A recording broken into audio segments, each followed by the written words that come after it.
दोस्तों आखिरकार जो भारत और रूस की गहरी मित्रता थी अब वह टूटती दिखाई दे रही है, क्योंकि अब मुश्किल में जो रूस है वह अब भारत से अपने दिए हुए हथियार वापस करने की मांग कर सकता है। जी हां, ऐसे 400 की बात हम करते थे। रूस ने भारत को मदद के तौर पर दिए थे। उन्हीं हथियारों को रूस भारत से लेने जा रहा है। यह तो पहली खबर हो गई। और दूसरी खबर यह है कि अभी जो अमेरिका के रक्षा मंत्री है यानी डिफेंस मिनिस्टर है वह भारत के दौरे पर है और भारत में तो उनकी मीटिंग चल रही है, लेकिन वहां व्हाइट हाउस से भारत को लेकर जो बयान आया है वह आपको चौंका देगा। तो इन दो बड़ी खबरों के बारे में हम आपको विस्तार से बताएंगे। पहली तो यही है कि रूस अपने हथियारों को भारत से वापस ले रहा है और सिर्फ भारत में ही नहीं बल्कि म्यांमार से भी वापस ले रहा है और इसकी पुष्टि बड़ी बड़ी न्यूज एजेंसियां ने भी कर दी है। आप सबसे पहले कमेंट करके बताइएगा कि जो भारत और रूस की दोस्ती टूटती नजर आ रही है वह दोस्ती फिर से कायम करने के लिए भारत को क्या करना चाहिए, क्योंकि रूस एक अहम देश है और वह भारत का मित्र बना रहे यह भारत के लिए बहुत बड़ी बात होगी। अगर दोस्ती खत्म होती है तो पूरी तरह से यह भारत पर एक नेगेटिव बोझ आ सकता है। दोस्तों जहां तक रूस के साथ भारत के संबंधों का सवाल है तो यह आज के नहीं है, बल्कि यह दोस्ती हाल ही के दिल्ली समझौते या पुतिन के साथ ऐसे 400 की डील से काफी पहले से आ रही है। 1955 में जब जवाहरलाल नेहरू मॉस्को गए तो उस समय के रूसी राष्ट्रपति के साथ उनकी जबरदस्त दोस्ती की शुरुआत हुई थी। रूस ने अपनी एडवांस टेक्नोलॉजी तभी से भारत को देना शुरू कर दी थी। भिलाई स्टील प्लांट से हुई शुरुआत ने भारत को आर्थिक तौर पर उठकर खड़ा होने में जबरदस्त सहयोग दिया। तब चीन के मुद्दे पर भी नेहरू और रूस एक साथ रहे। इसका कारण था उस समय चीन रूस के बीच में तनातनी। 1962 की लड़ाई के बाद रूसी मदद मिलना और तेज हो गई। इंदिरा गांधी ने 1965 में मॉस्को में राजदूत टी.एन. कॉल के जरिए जानना चाहा कि पाकिस्तान के साथ जंग की स्थिति में सोवियत संघ यानी रूस क्या सोचता है।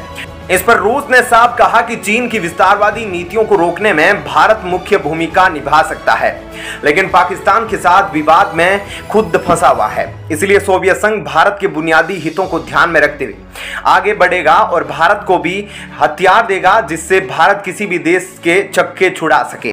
तो आप इससे समझ सकते हैं भारत रूस की दोस्ती कितनी पुरानी है। आप कमेंट करके बताइएगा ये दोस्ती टूटे न, इसके लिए भारत को क्या करना चाहिए। दोस्तों अब आपको दूसरी खबर के बारे में बताते हैं। दरअसल अमेरिका द्वारा भारत को की जा रही हथियारों की सप्लाई पर भारत ने बहुत तीखा जवाब दिया है। भारत ने यह साफ कर दिया अगर उसके दुश्मन देश पाकिस्तान को हथियारों की सप्लाई करके मदद करे तो इससे भारत और बर्दाश्त नहीं करने वाला। वैसे तो अमेरिका भारत को अपना बहुत बड़ा पार्टनर मानता है, लेकिन वह भारत के खिलाफ भी जाकर पाकिस्तान को सैन्य सहायता करने से बाज नहीं आएगा।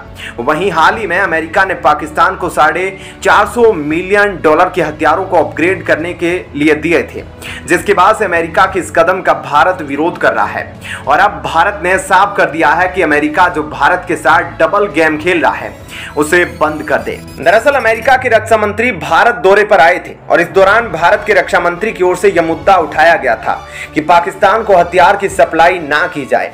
अगर हथियार दिए भी जाते हैं तो भारत को भी ध्यान रखना होगा, तभी दोनों देशों के बीच दोस्ती होगी। तो वहीं अमेरिका की ओर से एक और बड़ी खबर आई कि अमेरिका के व्हाइट हाउस के भारत के साथ मिलकर इंजन के निर्माण को करने के लिए जनरल इलेक्ट्रिक को परमिशन दे चुका है। तो ऐसे में इस खबर के बारे में आपकी क्या राय है, हमें कमेंट करके जरूर बताएं। और अब आपको बताते हैं ऐसी ही एक और बड़ी खबर।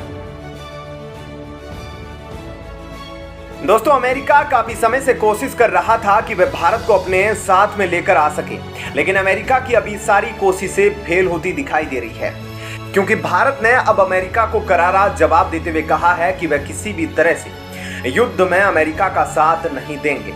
ऐसे में क्या है पूरी खबर और भारत की तरफ से अमेरिका को किस बात का जवाब दिया गया है, इन सब बातों के बारे में अब आपको थोड़ा डिटेल में इस वीडियो में बताते हैं। दरअसल हुआ यह है कि अमेरिका ने रिसेंटली भारत को नाटो प्लस ज्वाइन करने का एक ऑफर दिया था।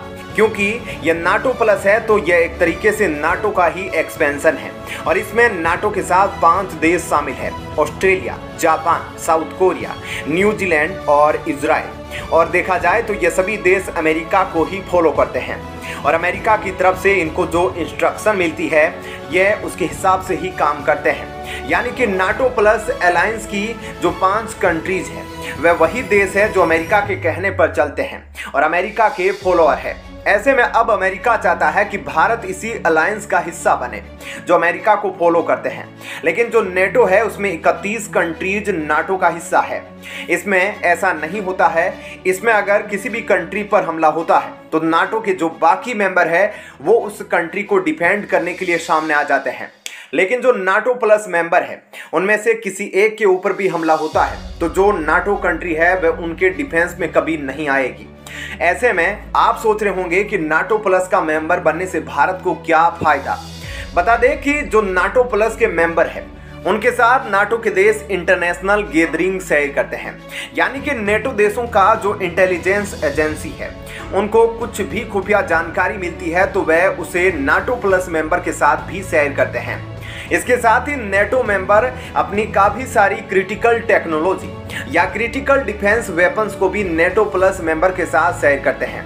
इसके अलावा मिलिट्री एक्सरसाइज और ड्रिल भी साथ में की जाती है। अब अमेरिका चाहता है कि भारत नाटो प्लस को ज्वाइन कर ले। ऐसे में भारत को इससे फायदा होगा, जैसे कि इंटरनेशनल गैदरिंग में भारत हिस्सा ले पाएगा और साथ ही कुछ डिफेंस और क्रिटिकल वेपन्स भी भारत को मिलेंगे। इसके अलावा भारत और अमेरिका काफी क्लोज भी आएंगे। लेकिन अब इस पर भारत की तरफ से भी स्टेटमेंट आ गया है जिससे साफ हो जाता है कि भारत क्या चाहता है। और यह भारत की deputy national security advisor Vikram Misri की तरफ से आई है और उन्होंने किसी भी मिलिट्री अलायंस को ज्वाइन करने के बारे में अपनी स्टेटमेंट दी है और साफ साफ कहा है कि भारत किसी भी तरह की मिलिट्री अलायंस का हिस्सा बनने में विश्वास नहीं रखता। हालांकि हम डिफेंस और मिलिट्री के फील्ड में कई सारे देशों के पार्टनर जरूर हैं।